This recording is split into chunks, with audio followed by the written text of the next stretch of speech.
ವೀಕ್ಷಕರೇ, ಎಲ್ಲರಿಗೂ ನಮಸ್ಕಾರ. ತನ್ವಿ ಕ್ರಿಯೇಟರ್ ಚಾನಲ್ಗೆ ಎಲ್ಲರಿಗೂ ಸ್ವಾಗತ.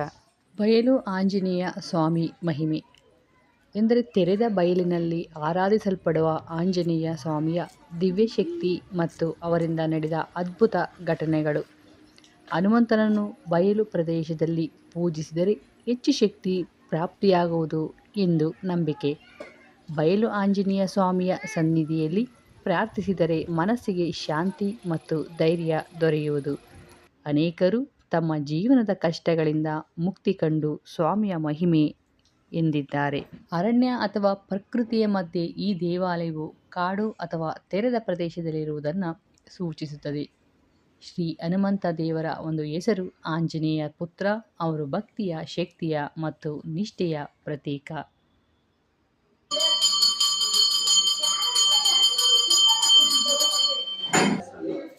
ಈ ಬಯಲು ಆಂಜನೇಯ ಸ್ವಾಮಿಗೆ ನಿಮ್ಮ ತೊಂದರೆ ಅಥವಾ ಸಮಸ್ಯೆಗಳು ಏನೇ ಇದ್ದರೂ ಹರಕೆಯನ್ನು ಕಟ್ಟಿಕೊಂಡರೆ ಸಮಸ್ಯೆಗಳು ಸಂಪೂರ್ಣವಾಗಿ ನಿವಾರಣೆಯಾಗುತ್ತದೆ.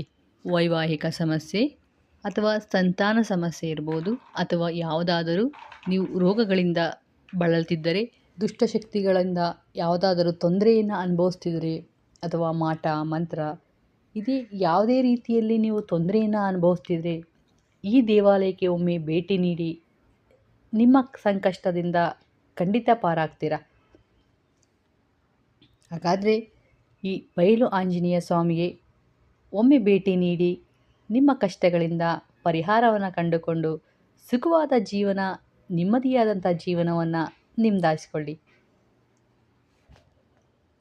ನಂತರ ಸೀತ್ಕಲ್ಲಲ್ಲಿ ನೆಲೆಯೂರಿರುವಂಥ ಶ್ರೀ ಚಾಮುಂಡೇಶ್ವರಿ ದೇವಾಲಯ ದರ್ಶನಕ್ಕೆ ಹೋಗಿ ಆ ತಾಯಿಯ ಆಶೀರ್ವಾದವನ್ನು ನಾವು ಪಡೆದುಕೊಂಡು ಬಂದೋ. ಆ ತಾಯಿಯ ಮಹಿಮೆ ಅಪಾರ. ಆ ತಾಯಿಯ ಸನ್ನಿಧಿಯಲ್ಲಿ ಒಂದು ಪ್ರಶಾಂತವಾದ ವಾತಾವರಣ, ಒಂದು ನೆಮ್ಮದಿಯನ್ನು ನಾವು ಅಲ್ಲಿ ನೋಡ್ಬೋದು. ಸ್ಥಳ ಮತ್ತು ಐತಿಹಾಸಿಕ ಪ್ರತೀಕೆಯನ್ನು ಪಡೆದಂತಹ ಸ್ಥಳವಾಗಿದೆ. ಚಾಮುಂಡೇಶ್ವರಿ ದೇವಿ ಅವರು ಒಂದು ದುರ್ಗಾ ಪರಮೇಶ್ವರಿ ಅವತಾರ ಅಂತ ನಾವು ಕೇಳಿದ್ದೀವಿ. ಈ ದೇವಿ ದೈವಶಕ್ತಿಯ ರೂಪ, ದುಷ್ಟನಾಶ ಶಕ್ತಿಯಾಗಿ ಮತ್ತು ಭಕ್ತರ ರಕ್ಷಕಿಯಾಗಿ ಪೂಜಿಸಲ್ಪಡ್ತಾ ಇದ್ದಾರೆ. ಅಂದರೆ ಈ ದೇವಿ ಮಹಿಷಾಸುರನನ್ನು ಸಂಹರಿಸಿದವರು.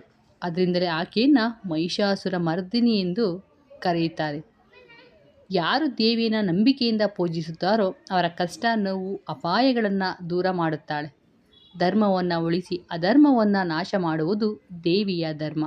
ಒಮ್ಮೆ ಭಕ್ತನೊಬ್ಬ ಅಪಾಯದಲ್ಲಿದ್ದಾಗ ದೇವಿ ಸ್ವಪ್ನದಲ್ಲಿ ಬಂದು ರಕ್ಷಿಸಿದಳು.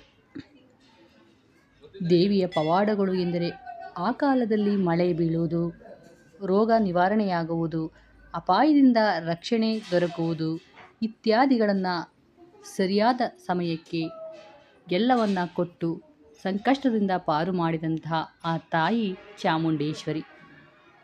ಚಾಮುಂಡೇಶ್ವರಿ ದೇವಿಯ ಮಹಿಮೆ ಮತ್ತು ಪವಾಡಗಳು ಸತ್ಯ, ಧರ್ಮ ಮತ್ತು ಭಕ್ತಿ ಯಾವಾಗಲೂ ಜಯಿಸುತ್ತದೆ.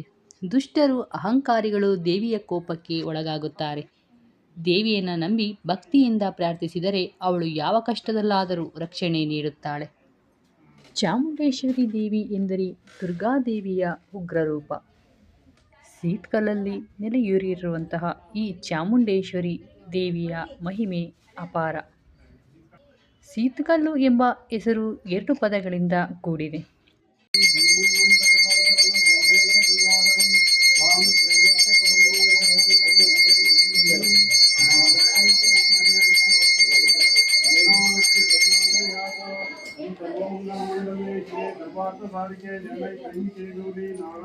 ಸೀತೆ ಎಂದರೆ ಶ್ರೀರಾಮನ ಪತ್ನಿ, ಪವಿತ್ರತೆಯ ರೂಪ.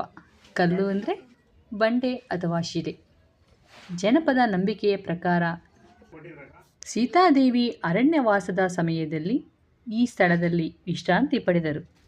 ಅವರು ಕುಳಿತ ಕಲ್ಲು ಪವಿತ್ರವಾದ್ದರಿಂದ ಅದಕ್ಕೆ ಸೀತಾಕಲ್ಲು ಎಂಬ ಹೆಸರು ಬಂದಿದೆ.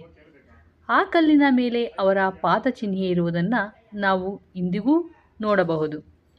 ದೇವಿಯ ಅವತಾರ ಚಾಮುಂಡೇಶ್ವರಿ ದೇವಿ ಈ ಸೀತ್ಕಲ್ಲು ಪ್ರದೇಶದಲ್ಲಿ ತನ್ನ ಶಕ್ತಿ ರೂಪದಲ್ಲಿ ಕಾಣಿಸಿಕೊಂಡಳು. ಆಕೆ ಶಕ್ತಿ ದುಷ್ಟಶಕ್ತಿಗಳನ್ನು ನಾಶ ಮಾಡಿ ಭಕ್ತರನ್ನು ಕಾಪಾಡಿತು. ಈ ವಿಡಿಯೋ ನಿಮಗೆ ಇಷ್ಟವಾಗಿದ್ದಲ್ಲಿ ನಮ್ಮ ಚಾನಲ್ನ ಸಬ್ಸ್ಕ್ರೈಬ್ ಮಾಡಿಕೊಳ್ಳಿ.